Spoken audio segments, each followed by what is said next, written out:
قیامت کے دن ہر شخص سے 5 سوال ہوں گے۔ عن ابن مسعود رضی اللہ تعالی عنہ عن النبی صلی اللہ علیہ وسلم قال لا تزول قدم ابن آدم یوم القیامت من عند ربی حتی یسأل عن خمس۔ آپ صلی اللہ علیہ وسلم نے فرمایا کہ آدم کے بیٹے کے قدم اس وقت تک قیامت والے دن حرکت نہ کر سکیں گے جب تک وہ 5 سوالوں کے جوابات نہ دے لے۔ ان عمری فیما افنا، پہلا سوال ہوگا عمر کے بارے میں کہ عمر کو کہاں پر ختم کیا۔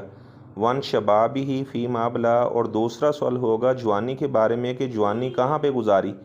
تیسرا سوال ہوگا ان مالی من این اکتسبہ، کہ مال کہاں سے کمایا۔ چوتھا سوال ہوگا و فیما انفقہ، مال کہاں پر خرچ کیا۔ پانچواں سوال ہوگا و ماذا عمل فیما علم، جتنا علم پڑھا تھا کیا اس کے مطابق عمل کیا تھا یا عمل نہیں کیا تھا۔ تو ہمیں چاہیے کہ اپنی جو عمر ہے اللہ تعالیٰ کی اطاعت میں گزاریں، اور جو جوانی کا عالم ہے اس میں چاہیے 5 نمازوں کی باجماعت پابندی کریں، تہجد کی نماز پڑھیں، اشراق کی نماز پڑھیں، صدقہ خیرات کریں۔ ایسا نوجوان جو اپنا اللہ کی اطاعت میں پروان چڑھتا ہے، قیامت والے دن اسے اللہ تعالیٰ کی عرش کا سایہ بھی ملے گا۔ یہ نہیں ہے کہ جب انسان بوڑھا ہو جائے پھر تسبیح پکڑ لے اور اللہ اللہ کرنا شروع کر دے۔ اپنی جوانی کے اندر بھی اللہ تعالیٰ کی اطاعت کرے، بڑھاپے میں بھی اللہ کی اطاعت کرے، اور اپنے بچوں کو ہمیشہ حلال کی کمائی کھلائے، حرام سے بچے، اور جتنا علم حاصل کیا اس کے مطابق عمل بھی کرے۔